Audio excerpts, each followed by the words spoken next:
మావోయిస్టుల ఎన్కౌంటర్పై ప్రస్తుతం మనతో మాట్లాడేందుకు సిపిఎం ఏపీ కార్యదర్శి శ్రీనివాసరావు గారు ప్రస్తుతం మనతో పాటు. సార్ ఏం చెప్తారు సార్ ఎన్కౌంటర్? ఈ వరుసగా జరుగుతున్నటువంటి ఎన్కౌంటర్లు చాలా ఆందోళన కలిగిస్తున్నాయి. ఇది పరస్పరం దాడులు చేసుకొని లేదా సాయుధంగా ఎదురయ్యి జరిగిన కాల్పుల్లో చనిపోయినట్టుగా కనిపించడం లేదు. ఖచ్చితంగా ఎక్కడో చోట పట్టుకొని ఆ తర్వాత తీసుకొచ్చి కాల్ చేసినట్టుగా స్పష్టంగా కనిపిస్తుంది. అందువలన మా అభిప్రాయం ఏంటంటే ఈ ఎన్కౌంటర్ల మీద ముఖ్యంగా హెడ్మా ట్రైబల్ ఆ ఏరియాల్లో అతను చాలా పాపులర్ లీడర్ అక్కడ ఛత్తీస్గఢ్లో బార్డర్ ఏరియాలో. ఇప్పుడు తాజాగా ఈరోజు ఉదయం జరిగినటువంటి ఎన్కౌంటర్లో దేవుజీ కూడా చనిపోయాడని అంటున్నారు. నిన్నేమో దేవుజీకి సంబంధించిన సెక్యూరిటీ వాళ్ళని విజయవాడలో దాక్కొని ఉంటే వాళ్ళని పట్టుకున్నామని చెప్పని నిన్న సాయంత్రం ప్రకటించారు. ఇవన్నీ చూస్తుంటే ఒక సిస్టమేటిక్గా ఒక పథకం ప్రకారం వాళ్ళ అన్నీ కూడా హైడౌట్స్ అన్నీ కనుక్కొని వాళ్ళని తీసుకుపోయి వరుస పెట్టి కాల్పులు చేస్తున్నట్టుగా మనకి కనిపిస్తున్నది. కానీ ఈ రకంగా రాజ్యమే చట్టవిరుద్ధంగా వ్యక్తుల్ని కాల్ చేయడం ప్రారంభిస్తే అది ఇక ప్రజాస్వామ్యానికి చాలా ప్రమాదం అవుతుంది.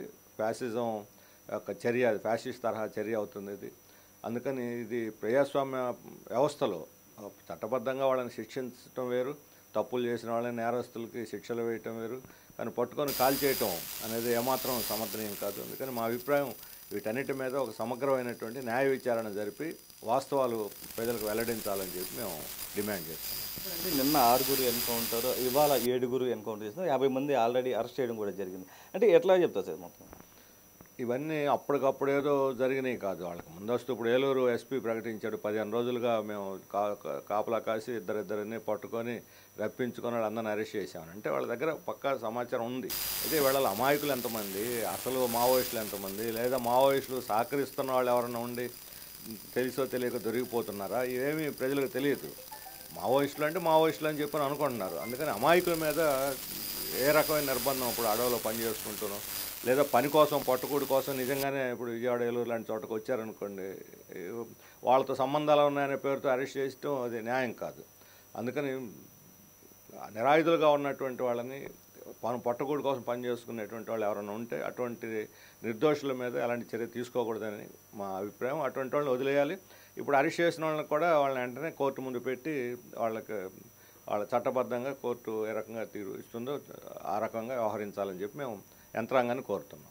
అంటే ఇంకో 15 మంది మిస్ అయ్యారని చెప్తూ ఉన్నారు. అంటే సిపిఎం పార్టీ తరఫున ఏం చెప్పదలుచుకున్నారు? ఈ మిస్సింగ్లు ఇప్పుడు పోలీసులు చెప్పే సమాచారం ఆధారంగా మనం నిర్ణయానికి రాలేము. మిస్సింగ్లు నిజంగా మిస్సింగ్లు అవునా, ఎందుకంటే వాళ్ళ కస్టడీలో ఉండి మిస్సింగ్ అని చెప్పి రేపు ఎన్కౌంటర్ చేసి కాల్ చేసామని కూడా చెప్పొచ్చు. అందుకని మిస్సింగ్స్ అనే దానికి అర్థం వేరే ఉంటుంది, పోలీసుల అర్థం వేరే, ప్రజలు అనుకునేటువంటి అర్థం వేరే. అందుకని మిస్సింగ్ల పేరుతోటి కస్టడీలో పెట్టుకుని చిత్రహింసలు పెట్టి కాల్చి పారేసేదాన్ని మేము సమర్థించాం. ఇది ఏదైతే మావోయిస్టులు ఉన్నారో వారందరినీ కూడా కోర్టులో హాజరుపరచాలి అంటూ కూడా సిపిఎం పార్టీ అయితే డిమాండ్ చేస్తుంది. హుసన్నతో నరసింహ, బిగ్ టీవీ, విజయవాడ.